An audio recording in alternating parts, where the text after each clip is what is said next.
it's very saddened to see that more black lives have been taken by the police in America. And after doing my body positivity video, I wanted to make a video about the strength of identity, to highlight these deaths and to just highlight how, as a nation, as people, identity seems to be such a strong thing in so many ways, whether it be positive or negative. It's a very strong part of the downfall of our nation in a way, and it can be a strength in the way people build themselves up through being targeted and being vulnerable. So I wrote on this piece of paper so I would remember their names. I didn't want to, get their names wrong or anything.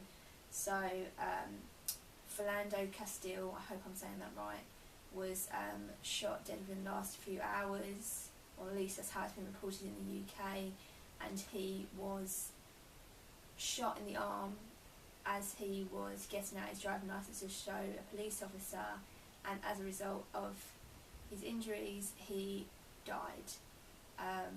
There's a video going around on the internet of his girlfriend talking about this and saying exactly what happened, and it's really sad because when she's talking about it, it seems like she's kind of, in a way, she's kind of become a bit immune to it, and she kind of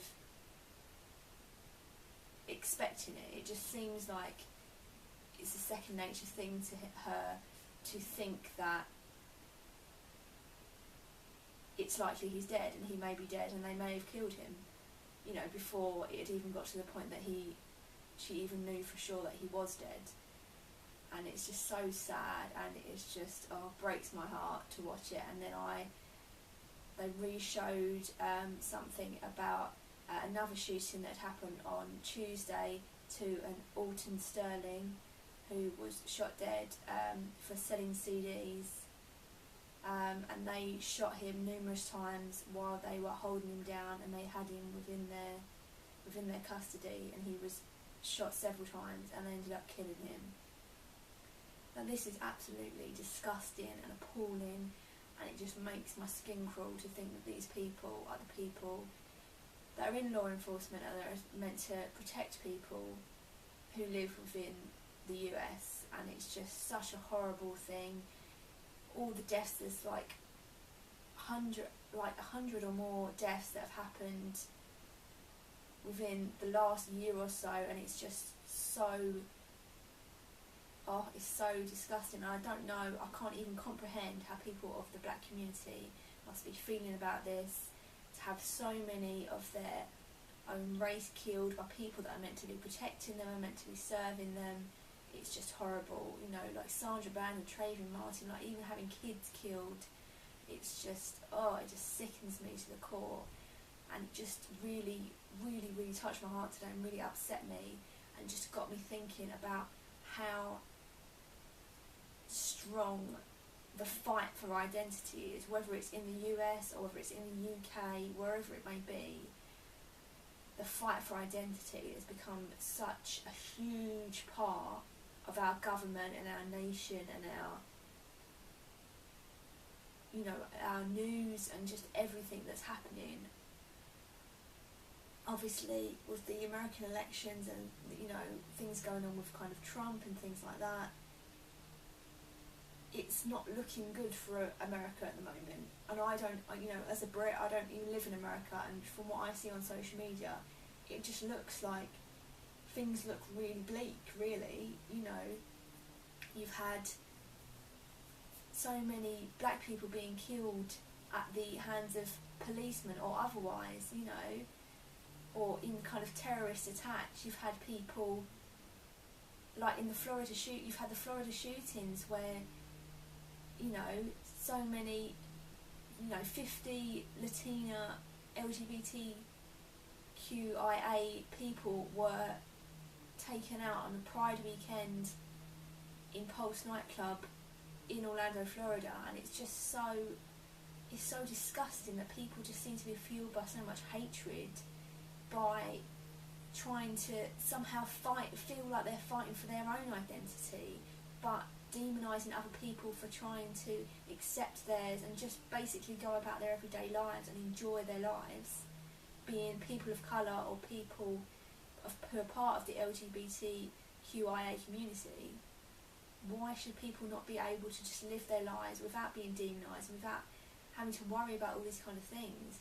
And with the looming possibility that Trump might become President of the United States, things must be looking even more bleak. And if for someone living in the US, it must be so hard right now to be dealing with all this kind of stuff and how bleak the situation is, especially for a person of colour or someone, you know, within the gay community, or people that, you know, kind of cross over into both communities, like kind of black trans women or people like that are kind of having to deal with the extra pressures of being demonised from both sides.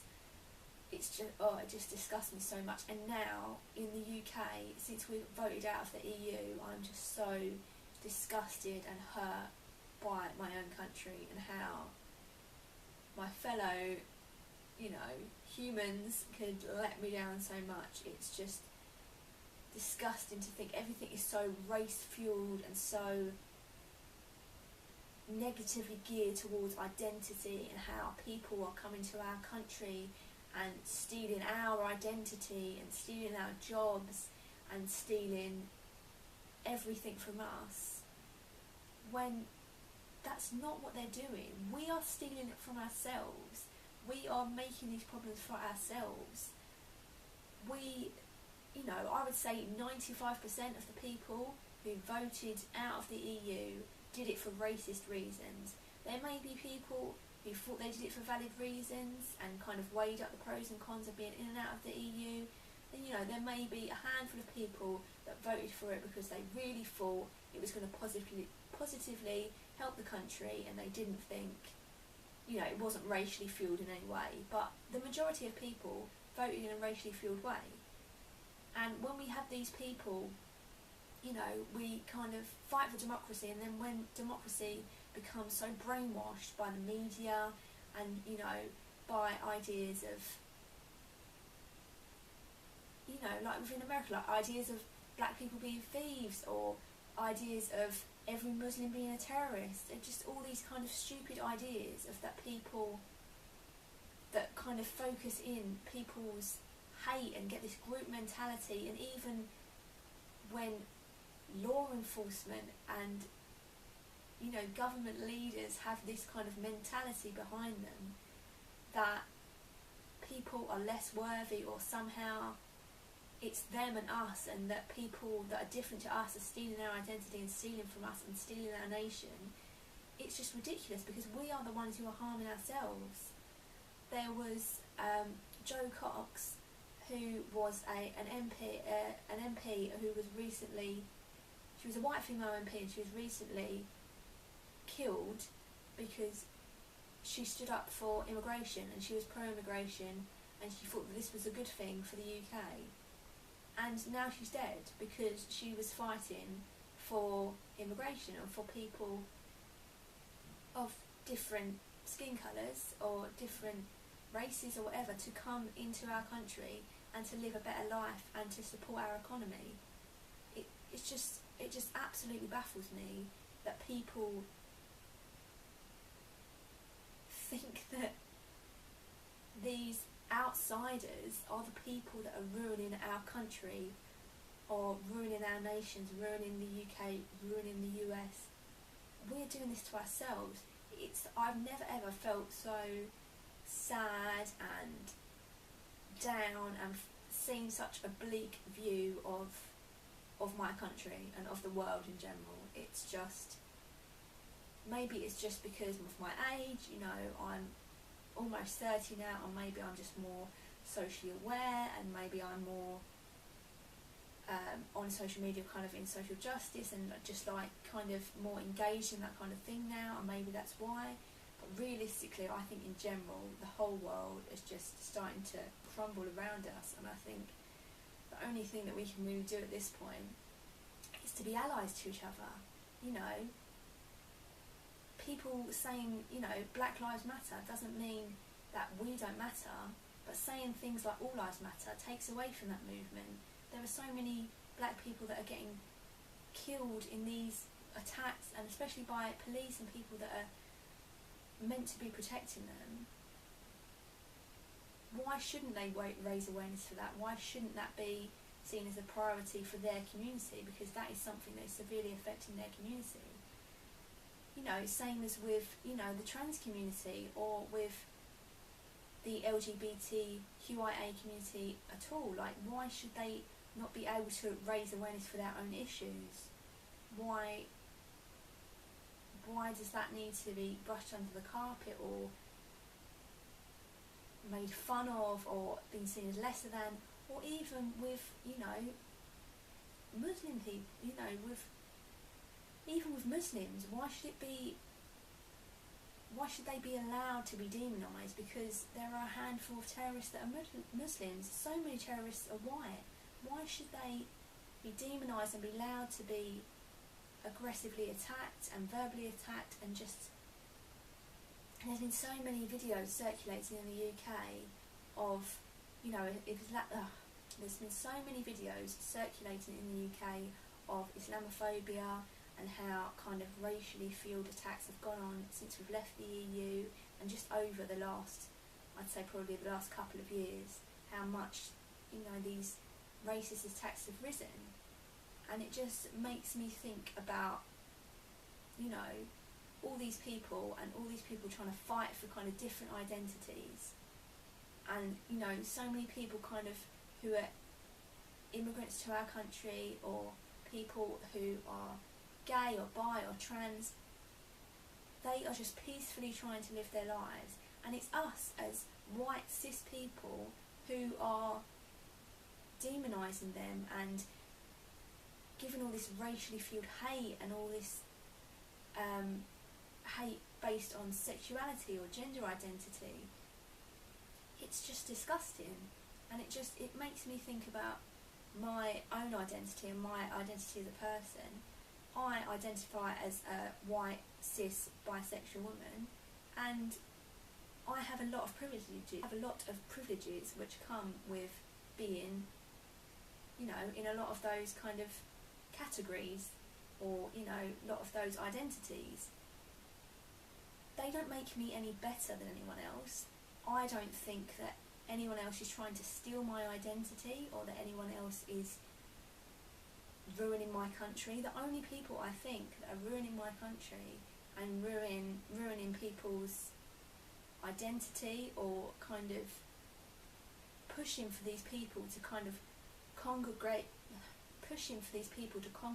in groups and for them to fight back, is, you know, white cis people and people who don't understand and don't allow people to be who they are.